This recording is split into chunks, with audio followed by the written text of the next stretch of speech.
Good morning बच्चों, कैसे हो बेटा आप सब। Welcome to the channel physics by Vikas Jain. आज का टॉपिक सबसे अच्छा है, बहुत इंपॉर्टेंट टॉपिक है, that is galvanometer. Galvanometer. So please open your notebook, take a pen and make a notes from the video. Okay, starting. What is galvanometer? क्या है galvanometer?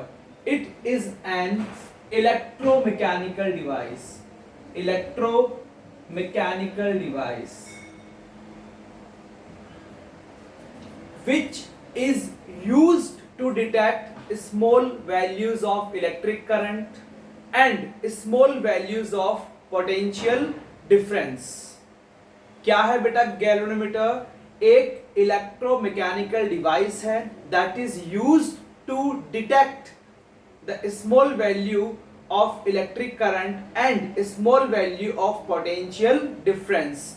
Question number 2 mind में आया, sir if we want to measure the amount of electric current and potential difference then what should we use? बेटा if we want to measure then for electric current we will use the ammeter, for potential difference we will use the voltmeter. Clear? Now next, ऐसा question examiner आपसे पूछेगा कि suppose आपके पास practical laboratory में ना तो ammeter है ना वोल्टमीटर है, फिर आप मेजरमेंट कैसे करोगे? तब आपका आंसर होगा सर हम गैल्वेनोमीटर को एमीटर एंड वोल्टमीटर में कन्वर्ट करेंगे। ठीक है, कैसे कन्वर्ट करोगे? केवल सुनने का काम करना है। कैसे कन्वर्ट करोगे? गैल्वेनोमीटर को रिप्रेजेंट कैसे किया जाएगा? ऐसे। Clear? This is the representation of a galvanometer. This is Rg, resistance of galvanometer.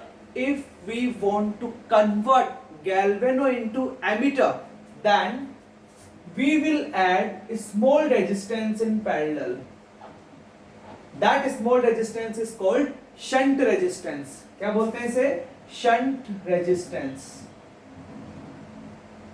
Okay, that particular assembly is called ammeter. इसे क्या बोलते हैं बेटा? एमीटर। गैल्वेनोमीटर को एमीटर में कैसे कन्वर्ट करोगे? कैसे करोगे? By adding the small resistance in parallel. Okay, again वापस ये बनाया मैंने। This is the resistance of galvanometer, this is galvanometer. Now how I will convert galvano into voltmeter? By adding high resistance in series. High resistance in series, that particular assembly is called voltmeter. So question number 1 clear हुआ, क्या है galvanometer. Question number 2 कि galvanometer को ammeter and voltmeter में convert कैसे करेंगे। Now next, क्या आपने प्रीवियस वीडियो देखा है अच्छे से? 2 टॉपिक आपको याद होने चाहिए इसके लिए। सबसे पहले फॉर्मूला मैग्नेटिक मोमेंट का, m इज इक्वल टू आई ए, और n टर्न्स हो तो n आई ए, और टॉर्क का formula mv, that is n I A V. याद करो, when a current carrying coil, when a current carrying coil placed in a magnetic field, it will experience a torque, और उस torque का formula है NIAB। Clear? अभी समझाता हूं मैं कहां काम आने वाला है। क्या आपको क्लास 11th में याद है बेटा स्प्रिंग के केस में? ये स्प्रिंग है, आप सब बच्चों ने ऐसे फोर्स अप्लाई किया, that is the applied force. जैसे आप स्प्रिंग को छोड़ोगे स्प्रिंग ऐसे मूव करेगी, क्या अप्लाई करके? Restoring force. तो लिख सकते हैं बेटा applied force is equal to restoring force. ठीक है, applied torque, similarly applied torque is equal to restoring torque. Restoring torque, ये कॉन्सेप्ट ध्यान रखना। ओके, यहां तक का स्क्रीनशॉट लीजिए।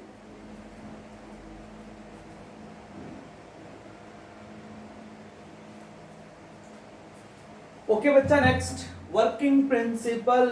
चलो थोड़ा फ्यूचर की बात करते हैं। इमेजिन करना कि आप प्रैक्टिकल लैबोरेटरी में गए, आपने गैल्वेनोमीटर इलेक्ट्रिक सर्किट में लगाया, स्विच ऑन किया, स्विच ऑन होगा तो किसका फ्लो होगा, इलेक्ट्रिक करंट का। वो कोयल कहाँ रखी हुई है, between the north pole and south pole of a magnet. कहने का मतलब वो कोयल कहाँ रखी हुई है, in the presence of magnetic field. Last video में क्या डिस्कस किया था कि जब भी किसी करंट कैरिंग कॉइल को कहाँ रखोगे, मैग्नेटिक फील्ड में, ये क्या एक्सपीरियंस करेगा, टॉर्क। टॉर्क का मतलब रोटेशन, और उस टॉर्क का फॉर्मूला अप्लाइड टॉर्क, इसे बोलेंगे अप्लाइड टॉर्क। क्या फॉर्मूला इसका, एन आई ए बी। क्या फॉर्मूला इसका class 12, N I A B. Now बेटा इसके सेंटर में लगी हुई है एक स्प्रिंग। क्या लगी हुई है, स्प्रिंग, ताकि वो पॉइंटर को वापस अपनी ओरिजिनल पोजीशन में ला सके। तो एक होगा रिस्टोरिंग टॉर्क। क्या होगा, रिस्टोरिंग टॉर्क। वो क्या होगा बेटा, के स्प्रिंग कांस्टेंट है। जैसे के एक्स होता है, एक्स किसके लिए, लीनियर डिफ्लेक्शन के लिए। एंगुलर के लिए थीटा यूज कर सकते हो, फाई अल्फा बीटा व्हाटएवर, मैं यूज कर रहा हूं फाई। डिफ्लेक्शन के लिए क्या बोलते हैं इसे, डिफ्लेक्शन। क्लियर। अप्लाइड टॉर्क किसके इक्वल होगा, रिस्टोरिंग टॉर्क के। N I A B is equal to K phi. याद रहेगा आपको ये, N I A B is equal to K phi. एक बात नोट किया आपने कि कोयल कहां रखी हुई है, between the cylindrical magnets. Cylindrical क्यों, देखो अगर मैंने ऐसे पकड़ रखा है इसको, तो मेरे पूरे हाथ का कंसंट्रेशन कहां रहेगा, इस मार्कर के ऊपर। We want to increase the strength of magnetic field on this coil, that's why we are using the cylindrical magnets. एक बात और नोट किया आपने कि जो मैग्नेटिक फील्ड है, it is along the radius of the circle, that's why it is also known as radial magnetic field. Radial magnetic field क्या बोलते हैं बेटा इसे, रेडियल मैग्नेटिक फील्ड। आया समझ में। नेक्स्ट बात करते हैं, नेक्स्ट टॉपिक है सेंसिटिविटी। सेंसिटिविटी मतलब आपका MCG, moving coil galvanometer. Moving coil क्यों, क्योंकि यहाँ पे कॉइल रोटेट कर रही है। मूविंग कॉइल गैल्वेनोमीटर कितना सेंसिटिव है कि आपने छोटी सी करंट वहां से फ्लो करवाई और इसने दे दिया लार्ज डिफ्लेक्शन। स्मॉल से स्मॉल वैल्यू को जो मेजर कर रहा है वो उसकी क्या कहलाती है बेटा, सेंसिटिविटी। अब देखना, ये सेंसिटिविटी टू टाइप्स की है, एक तो सीएस, एक वीएस। सीएस का मतलब करंट सेंसिटिविटी, क्या बोलते हैं सीएस को, करंट सेंसिटिविटी, और वीएस को वोल्टेज सेंसिटिविटी। सीएस क्या होगा, डिफ्लेक्शन पर यूनिट करंट, और voltage sensitive deflection per unit voltage. Deflection per unit current, deflection per unit voltage. Okay बेटा, यहां तक का स्क्रीनशॉट लीजिए एक बार। ओके बेटा, नाउ देखिए इधर, CS current sensitivity that is phi upon I. यहां से फॉर्मूले को रीअरेंज कीजिए, आई को यहां ले जाओ, के को नीचे ले आओ, तो फाई अपॉन आई किसके इक्वल होगा, N A B upon K. Voltage sensitivity phi upon V, from Ohm's law V is equal to I R. Phi upon I की वैल्यू क्या है, एन ए बी अपॉन के, और डिनोमिनेटर में आपका are already चल रहा है। ये दोनों फॉर्मूलाज आप सब बच्चों को याद होना चाहिए। ओके, नाउ नेक्स्ट टॉपिक है और लास्ट टॉपिक है, कैसे गैल्वेनोमीटर को एमीटर और वोल्टमीटर में कन्वर्ट करोगे। एक लाइन ड्रॉ कर रहा हूं मैं, ठीक है। सबसे पहले कन्वर्जन है गैल्वेनो इनटू एमीटर। यहां लिखो गैल्वेनो इनटू वोल्टमीटर। याद करो बेटा, क्या बताया था मैंने आपको, देखो इधर सबसे पहले ये बताया मैंने, this is the galvanometer, resistance of the galvanometer, एक छोटा सा रेजिस्टेंस आपने पैरेलल में ऐड किया, that is S. Okay, now galvanometer वापस आर जी, ठीक है, कैपिटल जी, और ये लगा दिया आपने हाई रेजिस्टेंस। क्लियर।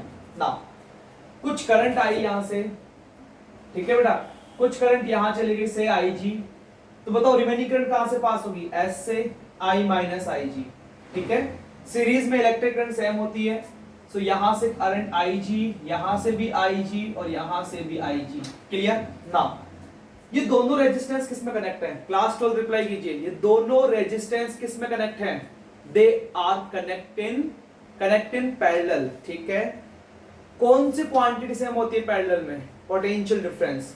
इसका potential difference current into resistance Ig into Rg is equal to current I minus Ig into S. This is called Mann equation. अब आप यहां से ट्रांसफॉर्म करके कुछ भी फाइंड आउट कर सकते हो। दोनों किस में कनेक्ट है बेटा? पैरेलल में। पैरेलल में क्या सेम होता है? Potential difference. इसका पोटेंशियल डिफरेंस किसके इक्वल होगा? इसके। देखो ये लिखा। Now I want to calculate the resistance of ammeter. दोनों किस में कनेक्ट है? पैरेलल में। तो 1 upon resistance of ammeter is equal to 1 upon resistance of galvanometer plus 1 upon S.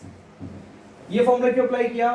Because जब भी रेजिस्टेंस कनेक्ट होता है पैरेलल में ये वाला फॉर्मूला अप्लाई होता है 1 upon R1 plus 1 upon R2। यहां देखो बेटा, वो दोनों रेजिस्टेंस किस में कनेक्ट है? सीरीज में। सीरीज में क्या सेम होता है? करंट। हम क्या लिखेंगे? V is equal to V1 plus V2। इसका V1 करंट इंटू रेजिस्टेंस, इसका Ig into RH। Ig common ले लो, क्या बच गया? Rg plus RH। ओके, इसको यूज करके हम न्यूमेरिकल सॉल्व कर सकते हैं। Now resistance of voltmeter Rg plus RH। ये फॉर्मूला क्यों? Because they are connect in series. What is the resistance of ideal ammeter? Ideal ammeter का रेजिस्टेंस होता है बेटा 0। आइडियल वोल्टमीटर का रेजिस्टेंस होता है इंफिनिटी। क्लियर? नेक्स्ट, गैल्वेनोमीटर को यूज क्यों नहीं करते लार्ज करंट और लार्ज पोटेंशियल डिफरेंस के लिए? अगर यूज करोगे तो गैल्वेनोमीटर उस चीज को बर्दाश्त नहीं कर पाएगा और वो काम करना बंद कर देगा।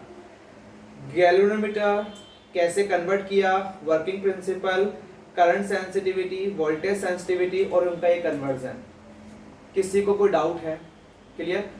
प्रैक्टिस करो बेटा। ये आपका चैप्टर एंड हो चुका है। अच्छा एक क्वेश्चंस करते हैं। एक क्वेश्चन करना है, देखो बहुत अच्छा क्वेश्चन है। चलो ये आपके लिए चैलेंजिंग क्वेश्चन छोड़ के चलता हूं मैं। आप मुझे आंसर सेंड करना वीडियो देखने के बाद। कि नंबर ऑफ टर्न्स को मैंने ट्रिपल टाइम कर दिया। नंबर ऑफ टर्न्स को मैंने ट्रिपल टाइम्स कर दिया, तो बताओ current sensitivity end voltage sensitivity पे क्या इफेक्ट होगा? नंबर ऑफ टर्न्स को मैंने 3 टाइम्स कर दिया, बताओ current sensitivity end voltage sensitivity पे क्या इफेक्ट होगा? Okay, reply fast. Thank you.